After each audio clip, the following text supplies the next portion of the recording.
Home and business break-ins are an everyday fact of life in any city, especially here in the Bay Area. And here in the studio with tips to keep us safe and secure is security expert Anthony Byers. Welcome to Bay Area Focus. Thank you so much. You're going to tell us how to keep our homes and businesses secure, and you're the man for the job. He spent 30 years helping businesses try to make sure that their buildings were secure in not only break-ins, but natural disasters. So tell us, Anthony, where are most people going wrong here? Well, you know, there's a couple of different approaches. Most of my clients, for instance, are reactive clients, which means they've actually had an incident happen. Or they're proactive clients, which means they're trying to actually stay ahead of the game and stay ahead of the criminals. There's so much information out there, and there's so many different ways that criminal surveillance your home that you have to really be on top of your game. So what I really try to do is actually meet with my client, have a phone consultation, actually learn about what's the problem, what the budget is, what we need to do, then actually come to their home and actually do a walkthrough and an assessment. Doing that assessment, I'm trying to use the best solutions possible for their capabilities, their knowledge base, and what they expect as far as their budget. I work out a solution. It's tailor-made for that home specifically, and I also use their skill sets to make it work effectively. Now, what are the common things that you're seeing people overlook when it comes to security holes? Well, for one, crime prevention through environmental enhancement is basically not having your yard overburdened with brush, bushes, things where criminals can actually hide. That's one thing that gets commonly overlooked. Another thing is just hardening your exterior. For instance, your door locks. If you use a low-grade lock, it's easy to be bump-picked. It's easy to be broken into. It's easy to be kicked in. So I try to harden those areas as well. A simple video surveillance system might be something that a client could utilize. I also try to make sure that windows are not left open commonly. It's very common, for instance, for the bathroom to be left open. Why? Because no one thinks someone's going to go through your bathroom.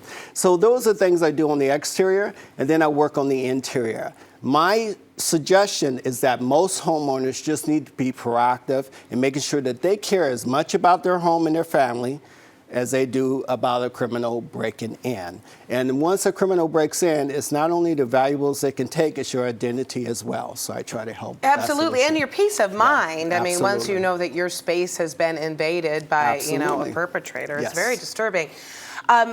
What are some of the common blind spots you're seeing? You know, people say, oh, I have a camera outside, but it doesn't necessarily catch everything. Right. A lot of people, unfortunately, don't realize that when criminals surveillance your home, it's a lot of gangs that are actually doing it. It's 4 or 5 people. A blind spot for them is that they don't realize that they're being constantly watched, maybe for 2 or 3 days, and they forget about the backyard. They forget about the side entrances. They worry about the front entrance, but a lot of criminals actually come through your back, they come through your sides, and they use those little loopholes that you leave open. For instance, it's very common for most clients that I interact with to have a ladder in the backyard.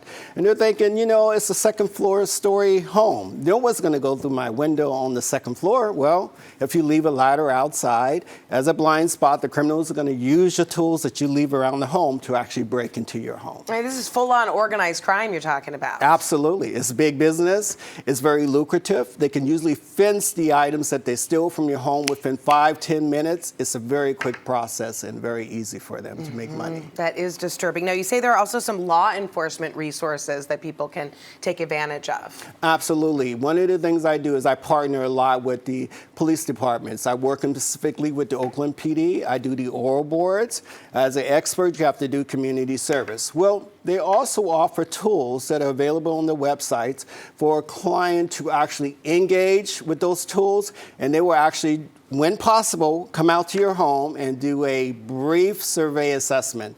Now, it's not as detailed as the one I'm going to give them, but it's something that will allow you to have community service, have a conversation, and kind of get from the police department what they feel is also a vulnerability in your home. Okay, very interesting. They are the experts, and with, this stuff sort of changing month by month with different technologies and, organized crime, as we said, different ways they're doing it. That's right. You got to stay on top of it. You have to stay very on top of it. And one of the things I will say to you in all honesty is it's not that expensive.